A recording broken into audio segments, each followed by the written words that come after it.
Good evening, everyone. I'm Wendy Ryan with ABC Action News, and I'm here with Dr. Bob Wallace, who's been in practice for some 37 years. You are now a family doctor, but I know you've really covered a lot of different diseases. Tell us in particular about your experience being a physician. Well, when I finished medical school was right when HIV appeared, and there were people that were so afraid no one would see people, no one would take care of people. So there were a group of about 50 of us around the country that started working with the pharmaceutical companies trying to get them to do clinical research. And that's how we all bonded together and started taking care of patients. Now, what happened for us with hepatitis is that the gastroenterologists wouldn't see our patients because they had HIV. So by default, we had to learn how to treat hepatitis. So I've been treating hepatitis since the 1990s. Right, and for a lot of folks out there, they're very worried, they're very concerned because hepatitis A has really become an epidemic in Florida in particular. We've gone through many restaurants, as you know, that have now have cases, including some very big ones, obviously Hamburger Mary's, Ferg's, Sports Bar and Grill, Hella's in Tarpon Springs, Taco Bell, among many others. We just found out a country club all the way in Spring Hill. 2,000 students were exposed to hepatitis A because they had their prom there. So there are a lot of folks out there who are very, very worried about hepatitis A. So let's start with the basics, and I want you all, if you're watching and you're tuning in on Facebook Live right now, please write down any questions that you have, put it on our Facebook page, and we will of course share it and ask Dr. Bob here because he's very, very well spoken and obviously knows a lot about hepatitis A. So first and foremost, you've had hepatitis A yourself. Tell us how you got it. I was on a trip with 6 friends in Hawaii, and we had gone to a lagoon where there were a lot of homes around there, and one of the things you have to think about is septic tanks and how things work. But we all ate at the same restaurant as well, and 3 of us got sick at the same time within 2 weeks after we got back from Hawaii. And you think you got it from oysters, right? Probably oysters, because that's what we had. And that's something I learned, because I didn't know that. I knew oysters could hold the Vibrio virus, but I didn't know that it also, you know, has hepatitis A, which is interesting. If you do eat raw oysters, something to keep in mind, especially if you have a compromised immune system. So what was the first inclination that you were sick? What did you feel first? In case anybody out there thinks they might have Hep A, what is the first symptoms? Well, generally the first thing you're going to feel is the nausea. And then people develop the yellow eyes, the urine gets really dark, your stool color changes to a clay color, and it's so unnatural, you know something is wrong. And then it takes a few weeks to really recover. Interesting. So during the first part of your illness, many people just can't eat at all. So the recommendation is fruit juices, just to keep yourself hydrated and keep the sugars up until your liver settles down. Wow, because it does attack the liver, right? It does. Okay. So since there is a vaccine out there to prevent you from getting it, let's talk about that vaccine. I believe there's a set of 2, right? You get one and then you get another one 6 months apart. Correct. Is there any kind of reaction someone can have from a hepatitis A vaccine? And do you recommend that everyone out there get a vaccine, even if they haven't been exposed? I think everybody should be vaccinated. With what we're seeing happen in the Pinellas County area right now, it just brings to light the power of vaccines and what we can do. And we should be making sure that everyone gets vaccinated. Well, my question was, because I remember thinking, you know, when I first heard about Hep A, and then of course the number of restaurants now that have had it and the number of people now who we think have been exposed to it. I have an 8-year-old. I want to know, should I vaccinate her? I also want to know, I have a mother-in-law who's 81, 82. Should she be vaccinated? They should be. The vaccine was actually available since 1996 for hepatitis A, and the organization that recommends vaccine treatments for what we use as guidelines in 2006 recommended that children be vaccinated at the age of 1. So it's interesting, and that's interesting, I want to point out. So my daughter, without me even knowing it, probably has already been vaccinated for hepatitis A with her immunizations. Early on. Someone has just asked us, since we're online now from our Facebook Live, again, if you're just watching or tuning in, please put down your questions. Dr. Bob will answer them for you. Why is it an epidemic, especially here in Florida? Why has it become an epidemic? Well, it's a foodborne illness. So when you have a situation where people are working in the food industry and they don't wash their hands, it's spread that way. So it's contaminated food that gets put on your table and in front of you. and that's how it's going to be spread. So it's not something you get sexually in general. It's the kind of thing that casual contact isn't just the easiest way to get it, but it's usually foodborne illness. Okay. So, and the other question too is, how do you know if you've been vaccinated? I'm not quite sure. You mean for the kids' sake, you would look at their immunizations, correct? You can contact your health department and go back and find your childhood immunization record. Right. But you were saying the vaccine didn't come out till 1996. Correct. And they didn't start giving it to kids to 2006. Correct. So if you were born much earlier than that, you probably haven't been vaccinated. You've probably not been vaccinated. Yeah, so probably just the kids who are around today may have been vaccinated at this point if they were born after 2006. Correct. Okay.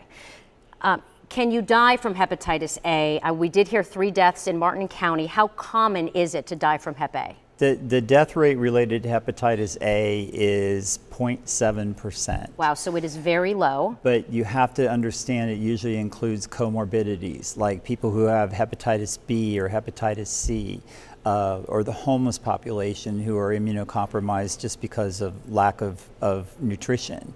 So when we look at the deaths related to hepatitis A, it's not usually just the hepatitis A, it's other comorbid factors that have caused the problem. Okay. We're getting a question from another viewer too about a hospital worker getting hepatitis A. Mm-hmm. Do you think that the hospital, or the county for that matter, should be alerting the public if a hospital worker has hepatitis A and is being treated for it? Well, I think it's the responsibility of the hospital to make sure that all of their staff are being treated appropriately. There's immunoglobulin that can be given to help people keep from getting the infection during a 2 to 4 week period. But the idea is get everyone vaccinated as soon as possible. Okay. And what about the differences between hepatitis A, B, and C? I know you and I talked about it earlier off camera, but let's talk about the differences. Give us the rundown. What's the difference between hepatitis A, B, and C? Hepatitis A is generally a self-limited disease, and people will get sick usually 10 to 20 days after their exposure. They will start getting better within a few weeks, but their liver enzymes may stay elevated for up to 6 months, but they're not sick with that. Hepatitis B is also an illness that can be picked up from food, but it also can be picked up through sex. It can be picked up from people who work in healthcare communities. That's why our healthcare workers get vaccinated for hepatitis B. Hepatitis B, about 15% of the patients who get hepatitis B will become chronic carriers, and they are infectious to other people. Okay. But 85% of the people put it into a remission state. But we never get rid of hepatitis B. So you see the commercials on television for the newer drugs, and they say, please ask your doctor or tell your doctor if you've had hepatitis B or hepatitis C.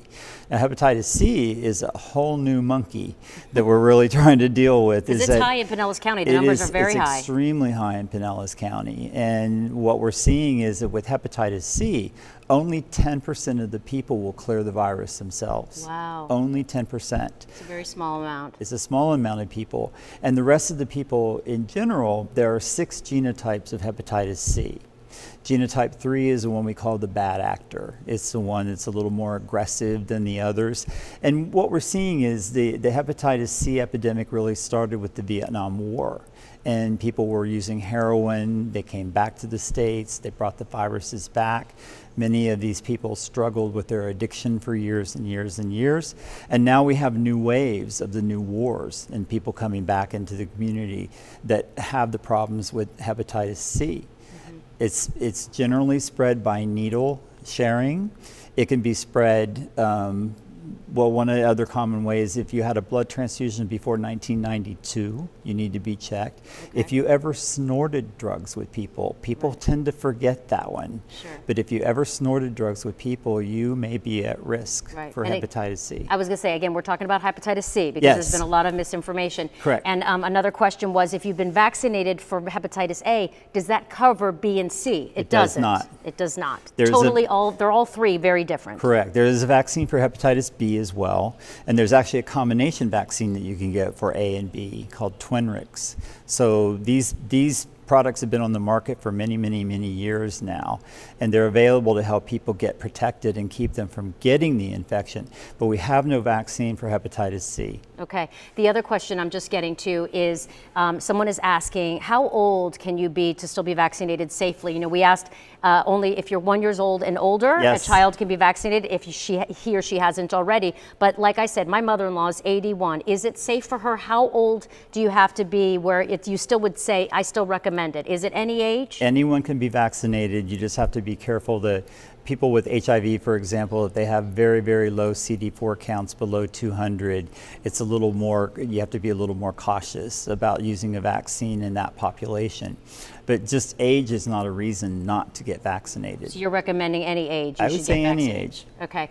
And another question is, how do you know if maybe your toddler or your child at any age really might already have the hepatitis A infection? You mentioned earlier the jaundice, but are there any other symptoms with kids that appear early on? Well, that's the interesting thing is children don't usually get symptomatic.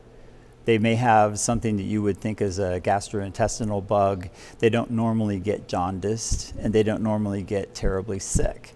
So it's the people that are teenage and above that will start getting sick. But that's why we need to vaccinate our kids early, because you may not know if a child has infection. Interesting point. Another question we're getting, I'm assuming it's probably someone in Pinellas County. They want to know why the Pinellas County numbers are so high. You know, the other day we said there were 200. Just today you said I think the number is now over 300 folks that have come down with hepatitis A. Right. We also know Pasco County is also very, very high with cases. Is there a reason that maybe Pinellas and Pasco, with these specific areas, Hillsborough, we know also have several cases, why those counties in particular are seeing higher numbers? Well, we have to look at the fact that we have a fairly high homeless population in this community. We have a fairly high population of people who are immunocompromised. They are not the ones passing the virus to other people. But what we have to see is when you get a herd and the virus gets into a herd, it's going to attack every person in that herd that it can. Right. And then it will end up dying off because the people get better. Right. So it needs to move to another herd. We just happen to be the herd at this point. And it is true. I just heard on NPR yesterday that Pinellas County is one of the highest incidences in the country. Wow. Of people with hepatitis A. Pinellas County, one of the highest areas in the country for hepatitis A. This is a really important fact because I think people are saying it's not happening to me, so I shouldn't worry. We had a question of another viewer who just asked, I own a small business.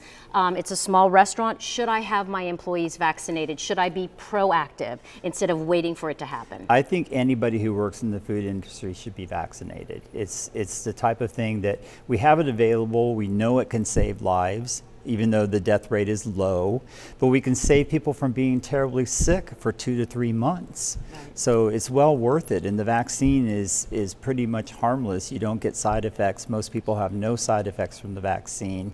It's a simple treatment. Many people will get their immunity with their first shot, but they need a second shot 6 months later. And how long does the vaccine stay in the system where it guards you from getting Hep A? Once you get the vaccine, are you good to go for the rest of your life? You're good. You develop the antibodies that you carry with you for the rest of your life. That's good to know. And getting back to the restaurant industry, I wanted to just make this point. Ferg's Restaurant Bar and Grill, they said the employee who had the hepatitis A case was a dishwasher. And it's my thinking is that, well, that dishwasher also touches clean plates and clean forks and knives and clean glasses. If that dishwasher didn't wash his or her hands well enough, could they pass on the hepatitis A infection onto a surface that then somebody could then get through any kind of surface, whether it be a fork, a knife, a spoon, a glass, a plate, etc.? Some viruses can last on surfaces for a long period of time. The hepatitis C virus, for example, can live on a surface for over 7 days. So with hepatitis A, it's not as long, but it can survive. So if you have somebody who's got hepatitis not washing their hands, handling plates and silverware, there is a risk there. Okay. So we have to make sure that, again, the urgency is get Get yourself vaccinated. Right. And I think that's an important point because Fergs kept saying, the owner, and I understand, he said, well, he was a dishwasher, he didn't handle food. Right. But he still was working in the restaurant and touching things that customers would touch. And so I think that's an important factor. The other thing that was just asked, I'm sorry, could you repeat the question again? I forgot what it was. I was so good at keeping up. If you remembered what the question was. Oh, I know one thing that I was going to ask is, just because you don't work with food, and you, like I said, let's say you are a hostess, for instance, and you handle menus, and I hand that menu to someone, and I didn't wash my hands, and I'm let's say I'm infected with Hep A, and I don't know it. Could the virus live on that menu? You touch the menu, you rub your eye, or you pick at your teeth, or you eat bread, and can it transfer that way? My philosophy is never say never. So the whole idea is we know viruses are incredibly smart, and that's why they survive for centuries. Right. And they don't change. Particularly hepatitis A, it's the same virus that it was many, many, many years ago. Interesting. Another question that we had was somebody out there saying, is there any available free vaccines? I can tell you, because we've been doing stories, Pinellas County is offering free vaccines to anyone who wants it, whether you think you were exposed or not. Hernando County is also offering free vaccines right now to anyone who wants it, even if you think you were exposed or not. I believe that's until next Wednesday. They're opening that up. Hillsborough County is not offering free vaccines unless they sent me a statement. Hillsborough County says unless only to those who are uninsured or underinsured residents. But they do offer free vaccines during their outreach events. I don't know when the next one is, but I would think that, really, if it's this important, you could go to your doctor, you could go to a walk-in clinic and probably get a Hep A vaccine, couldn't you? I mean, are they pretty available? They're pretty available. Most people will go to the health department to get it. Vaccines as a private doctor are a little hard to keep because they expire, but with a situation like this, it's worth having vaccine in your office to vaccinate your patients. Right, I would think so. Yes. I would think so, and I want to reiterate again, even if maybe you don't live in Pinellas, if you feel like you want to make the drive, I think they're feeling this is an important issue, that they will vaccinate you. They don't have to. You don't have to give them a reason why. Just you can feel like, I'm worried, I'm concerned, I don't know if I've been exposed, but I want to cover myself. Right. So, and I do know that there's several infectious disease doctors that have clinics around town, because I'm going to go get my measles shot. I'm traveling to New York in the next few weeks. I know it's a huge epidemic in New York City. I'm going to get my measles shot. And I know that this infectious disease offices, several of them around the Bay Area, also have vaccines readily available. I don't know if they're at a discount. I know that was one of the questions, but I'm sure they would work with you, especially if it's a concern. And the fact that it is an epidemic in Florida, it's a big thing. Right. Yeah. Let's talk about a couple other things. And I know we talked about this earlier, but the county has not been forthcoming on information, especially when it comes to these restaurants. And if you're a food handler or a dishwasher for that matter, and you've worked in the restaurant while you were infectious, do you think that it should become law that every person who works in the food industry gets vaccinated? Because that's when we asked them, they said, well, it's not law, and the county said it's not our choice. The lawmakers have to make that decision. And that would be my answer. The lawmakers will have to make that decision, but it's a good topic to discuss. Do you think it should be passed? I do.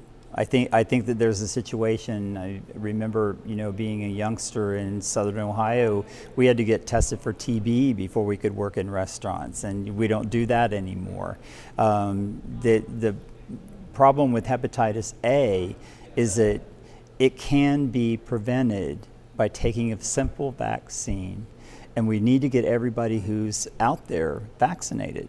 Right, that's some good information. If you are just joining us, we've been on here for about 20 minutes now, but if you still have a question you want Dr. Bob to answer, he's very well versed in the hepatitis A area, and he really knows his stuff. So if you have a question about Hep A or maybe something else that you're concerned about, since we've been talking about hepatitis B and C as well, it's an important subject. If you have a question, please write it down, send it to us, and I have a couple folks giving me the answers, or the questions rather, to let us know what's going on out there. So who's most at risk? I mean, we talked about if you're exposed in a restaurant, especially since that's been where we're finding it more, but I had someone on the street come up to me when I was in Pinellas County, and I was talking to people on the street. Do you know what hepatitis A is? No. Do you know how you get it? No. Do you know if you've been exposed? No. One gentleman who came from an assisted living facility right around the corner from where we were, he said, I don't know what it is. I don't know if anyone's been vaccinated, but I am concerned. And then just a couple hours later, I got an email from a woman who said her mother has been nowhere else but at this assisted living facility. She came down with hepatitis A. She doesn't leave that facility. She knows she got it within the facility. Right. There have been other patients who've gotten hepatitis A within this facility. She was in the hospital for like a month and a half. She was very, very sick with hepatitis A. So I think the question is it that should we be more forthcoming? I don't know who's in charge of the assisted living facility. I don't know if it's still the county who makes it known. But when you have an outbreak like that, especially in a small environment like an assisted living facility, should the county be more forthcoming about, hey, there's an outbreak here, we need to talk about it, like at a hospital? Well, they need to encourage that facility to take action. And that would be to vaccinate all of their employees. And if there are people that have been exposed, we mentioned immunoglobulin earlier, that people can get a shot and try to help protect themselves for 2 to 3 weeks with that particular product. So I don't know, the county, my impression of Pinellas County is they did a good job of trying to get vaccine out, but the word wasn't put out. We did a number of treatment visits to methadone clinics, and the health department was out there testing people for hepatitis A, B, and C, and they were giving the hepatitis A vaccine to the people that were there. And part of it is because of what's happening in Pinellas County. So, kudos to Dr. Cho and Dr. Ravindra at the Pinellas County Health Department. They're very caring people. And it's the kind of thing we also have to realize we're run by the state. Right. And so it trickles down from the top. Right, sure. No, and that makes sense. It makes sense. Another viewer just asked, they have a child who has been vaccinated once for Hep A, but they didn't get that second 6-month follow-up shot. Is the child still protected, and should that child still get the second vaccine? You can check to see if they have immunity, but the recommendation is you go ahead and get the second vaccine. And it doesn't matter what time. How do you check for immunity? There are IgM, IgG antibodies that could be tested. So the laboratories can test and see if you have the antibody for hepatitis A. Okay, that's good information.